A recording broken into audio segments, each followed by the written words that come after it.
8일.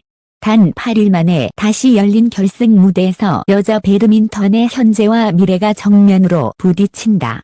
안세영 vs 황주희. 이 이름 두 개만으로도 설명은 끝난다.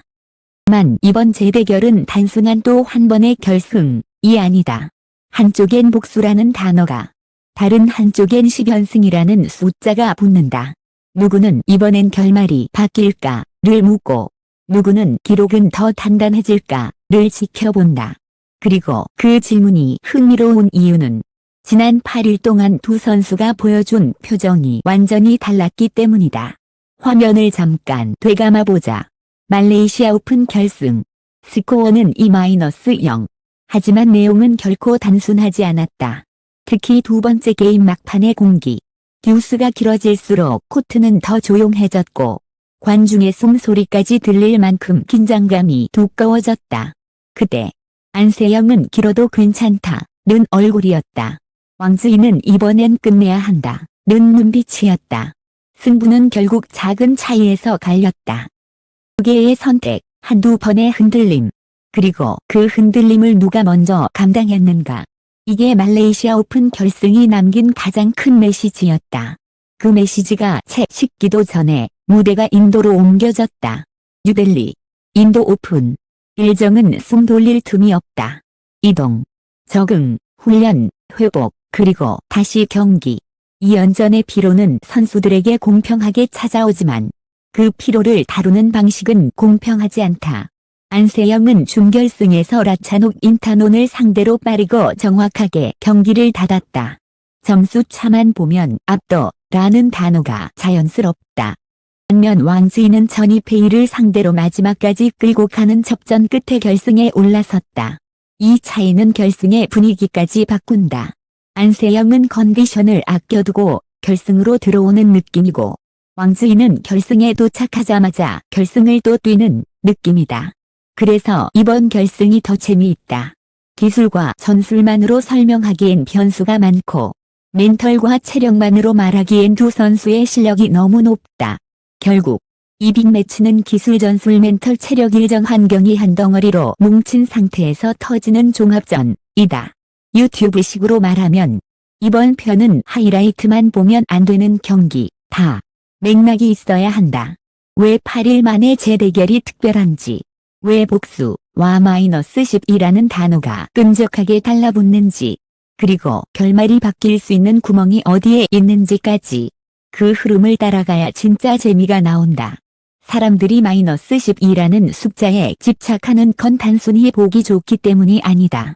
연승과 연패는 선수의 경기력뿐 아니라 선수의 자기인식을 바꾼다. 같은 상대를 상대로 반복해서 지면 순간부터는 기술보다 먼저 머리가 반응한다.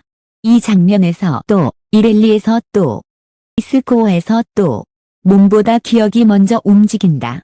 반대로 계속 이기는 선수는 스스로의 루틴을 더 믿게 된다. 결과적으로 코트 위의 표정이 달라진다. 안세영이 강한 이유 중 하나는 결정적 순간의 표정이 바뀌지 않는다는 점이다. 기쁜 것도 불안한 것도 부인한 것도 다 안으로 접어넣고 루틴으로 정리한다. 황주희가 이번에 뒤집기 위해선 기술을 바꾸기 전에 표정의 순서를 바꿔야 한다. 흔들리는 얼굴이 먼저가 아니라 루틴이 먼저 나오는 얼굴. 그럼 전술로 들어가 보자. 황주희의 최대 숙제는 랠리의 길이다. 많은 사람들이 황주희를 공격형으로 기억한다.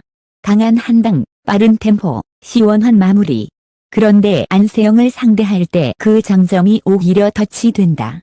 힘을 써야 득점할 수 있고 힘을 쓰면 체력이 닳고 체력이 다르면 선택이 급해지고 선택이 급하면 실수가 늘어난다.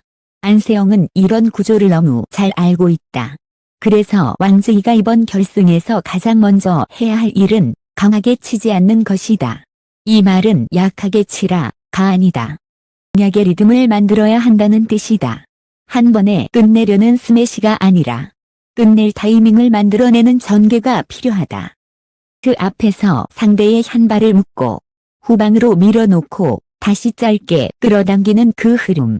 안세영이 싫어하는 건 강한 공이 아니라 리듬에 깨지는 공이다. 왕즈이는 그 리듬을 깨는 쪽으로 설계를 바꿔야 한다. 안세영 쪽의 핵심은 더 단순해 보이지만 사실 더 어렵다. 그냥 하던 대로 하면 된다. 라는 말은 최고 수준에서 가장 위험한 말이다. 상대가 변화를 준비하기 때문이다. 왕즈이가 바꾸려 하는 걸 안세영도 알고 안세영이 대비할 걸 왕즈이도 안다. 결국 승부는 초반의 기싸움에서 갈린다. 첫 게임 초반. 특히 한 자릿수 점수 구간에서 어떤 장면이 나오느냐가 중요하다. 왕즈이가 초반부터 짧은 랠리로 점수를 쌓아 올리면 경기 흐름은 왕즈이 쪽으로 넘어간다. 안세영은 그걸 허용하지 않기 위해 초반 리시브와 첫 3번의 터치에서 안전하게 경기를 묶어둘 가능성이 크다. 초반의 상대를 시험한다. 가 아니라 초반의 상대의 변화를 봉인한다. 에 가깝다. 이 대목에서 현장 취재자들이 가장 궁금해하는 포인트가 있다. 두 선수가 이번 결승을 앞두고 어떤 훈련을 했는지 그리고 어떤 사인을 공유했는지다. 공개된 훈련 장면만으로는 다 보이지 않는다. 하지만 대회 현장 주변에서 들려오는 이야기들을 종합하면 안세영 캠프는 이번 재대결을 앞두고 첫 3구의 안정과 네트 앞 압박 이후의 회수 동작을 더 세밀하게 조정한 것으로 알려져 있다. 특히 상대가 초반 템포를 끌어올렸을 때 무리한 역습보다 한 번 더 받아내고 코트 중앙을 재정렬하는 동작을 반복해서 점검했다는 얘기가 나온다. 이런 류의 세팅은 하이라이트엔 잘 나오지 않지만 론 듀스 구간에서 결정적인 차이를 만든다. 이쪽에서는 분위기가 조금 다르다. 최근 맞대결에서 계속 끌려왔다면 이번엔 무언가를 바꾸는 장면을 반드시 만들어야 한다. 그래서 왕즈이 진영은 네트 싸움에서 더 과감한 선택지를 준비하고 있다는 관측이 많다. 단순히 네트 드롭을 늘린다거나 스매시 각도를 바꾸는 정도가 아니라 코트 전방에서 상대의 리듬을 끊어내는 한 번의 과감한 길을 가져갈 가능성이 있다. 예를 들어 초반에 리스크가 있어도 전방에서 한두 포인트를 강하게 찔러 넣어 오늘은 다르다는 신호를 주는 방식이다. 이런 신호는 상대의 머릿속에 남는다.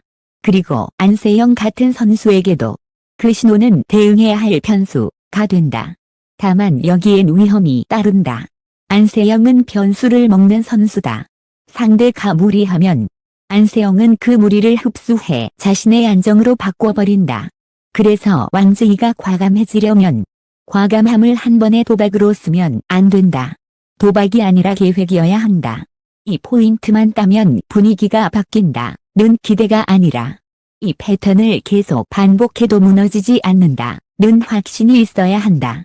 특히 듀스 구간에서 그 차이가 극명해진다.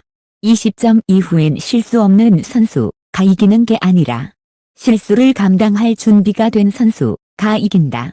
왕즈이가 준비해야 할 건 한 방의 기술이 아니라 한 방이 실패했을 때의 표정과 다음 선택이다. 환경 변수도 빼놓을 수 없다. 인도 대회 특유의 코트 컨디션, 이동에 따른 피로, 연전의 회복 상태. 건 기사에 쓰기 좋으면서도 너무 쉽게 과장되는 영역이다. 그래서 여기서는 과장 대신 가능성으로 말하는 게 정확하다. 안세영이 준결승을 상대적으로 빠르게 마친 것은 결승에서 체력 우위를 가져갈 가능성을 높인다. 반대로 왕즈이는 준결승이 길었고 긴 듀스 구간을 통과했다는 점에서 결승 초반 템포에 영향을 받을 수 있다. 그러나 왕즈이는 그만큼 큰 경기 감각이 올라와 있을 수도 있다. 몸은 피곤해도 손끝은 더 살아있는 날이 있다. 결승 당일 워밍업에서 드러나는 발의 무게, 첫 랠리에서 나오는 스텝의 탄성. 이게 실제 승부의 힌트가 될 수 있다. 그리고 이 경기의 서사에서 빼놓을 수 없는 요소가 있다. 바로 기억이다. 두 선수는 이미 여러 번 큰 무대에서 부딪혔고 그 과정에서 경기 시간, 체력 소모, 위기 상황을 서로 몸으로 알고 있다. 관계는 단순한 라이벌을 넘어선다. 강점뿐 아니라 서로의 불안까지 읽는다. 그래서 결승에서 가장 무서운 건 기술이 아니라 타이밍이다. 안세영이 여기서 상대가 무리할 것이라고 예상하는 지점이 있고 왕즈이가 여기서 안세영이 안전하게 갈 것이라고 예상하는 지점이 있다. 그 예상이 맞는 순간 경기는 빨리 기울어진다. 예상이 틀리는 순간 경기는 흔들리고 새로운 결말이 열린다. 결국 결말이 바뀔까의 핵심은 누가 먼저 상대의 예측을 깨느냐에 달려 있다. 그렇다면 결말이 바뀔 수 있는 구멍은 어디에 있을까? 답은 의외로 단순하다. 초반이다. 왕즈이가 오늘을 바꾸려면 초반에 내가 끌려가지 않는다는 확신을 스스로에게 주어야 한다. 그 확신은 점수로 만들어진다. 멋진 랠리 한 번이 아니라 연속된 두세 포인트의 안정이다. 반대로 안세영은 상대에게 확신이 생기는 걸 막아야 한다. 상대가 자신감에 불이 붙기 전에 한 번 더 받는 수비로 그 불씨를 꺼야 한다. 안세영이 초반에 보여줄 가능성이 큰 장면은 화려한 공격이 아니라 상대가 확실히 끝낸다고 믿는 공을 살려내는 그 한 번의 수비다. 그 장면이 나오면 왕즈이는 다시 생각하게 된다. 오늘도 이렇게 되나 하고 여기서 유튜브식 포인트를 하나 더 얹어보자. 이번 결승은 누가 더 잘하느냐 보다 누가 덜 흔들리느냐가 커질 수 있다. 두 선수는 이미 잘한다. 이미 세계 최정상이다. 그래서 승부는 기술의 총량이 아니라 위기에서의 처리 방식으로 갈린다. 듀스에서 서브를 넣기 전에 숨을 어떻게 고르는지, 셔틀을 받는 손이 얼마나 빨리 안정되는지, 심판의 콜 하나의 표정이 흔들리는지, 이런 것들이 결승의 마지막 장면을 만든다. 안세영은 그 부분에서 늘 강했다. 왕즈이는 그 강함을 깨기 위해 오늘은 다르다를 보여줘야 한다. 단, 오늘이 다르다는 건 공격이 세다는 뜻이 아니라 실수했을 때 다시 돌아오는 속도가 빠르다는 뜻이다. 현장에서는 이번 결승을 앞두고 양쪽 모두 말레이시아 오픈 결승 두 게임 막판을 반복해서 꺼내보았다는 얘기가 나온다. 코치진은 스코어 자체보다 그 스코어가 만들어진 과정의 선택들을 다시 본다. 어떤 구간에서 무엇을 선택했고 그 선택이 왜 흔들렸는지, 그 흔들림이 어디서 시작됐는지, 특히 왕즈이 진영이라면 왜 듀스에서 연속 실수가 나왔는가가 아니라 왜 듀스까지 몰고 갔는데도 내가 주도권을 유지하지 못했는가를 더 크게 볼 가능성이 있다. 결국 복수전이란 지난 경기의 상처를 지우는 게 아니라 경기의 구조를 해체하는 작업이다. 그래서 오늘 결승은 단순한 리턴 매치가 아니라 복귀의 싸움이기도 하다. 안세영은 복귀에서 강하다. 자신의 약점을 과장하지 않고 상대의 강점을 부풀리지 않는다. 해야 할 것을 정리하고 실행한다. 왕즈이는 이번에 그 방식으로 맞서야 한다. 안세영이 강하니까 어쩔 수 없다가 아니라 안세영이 강한 구간을 피해가며 내가 강한 구간을 확장한다. 는 쪽으로 사고를 바꿔야 한다. 그 사고가 바뀌면 전술도 바뀌고 표정도 바뀐다. 그리고 표정이 바뀌면 결말도 바뀔 수 있다. 마지막으로 이 경기의 진짜 매력은 결승이 끝난 다음에도 이어진다는 점이다. 만약 왕즈이가 이기면 복수라는 단어는 즉시 흐름 전환으로 바뀐다. 그동안의 연패는 스토리의 전반부가 되고 오늘의 승리는 후반부의 시작이 된다. 반대로 안세영이 이기면 승부는 기록으로 남는다. 숫자는 냉정하고 잔인하다. 이기면 더 강해지고 지면 더 무거워진다. 그래서 이 결승은 단지 트로피를 놓고 싸우는 게 아니다. 두 선수의 다음 몇 달, 다음 시즌의 표정까지 좌우할 수 있는 경기다. 결말이 바뀔까? 이 질문은 사실 한 문장으로 정리된다. 왕즈이가 스스로에게 먼저 오늘은 다르다를 증명할 수 있을까? 안세영이 상대에게 오늘도 같다를 각인시킬 수 있을까? 8일 만에 다시 열린 최강자들의 충돌. 전이 될지, 10연승의 문턱이 될지, 혹은 그 어떤 새로운 이야기로 바뀔지, 답은 코트 위에서, 특히 첫 게임 초반의 몇 포인트에서 이미 시작될 것이다.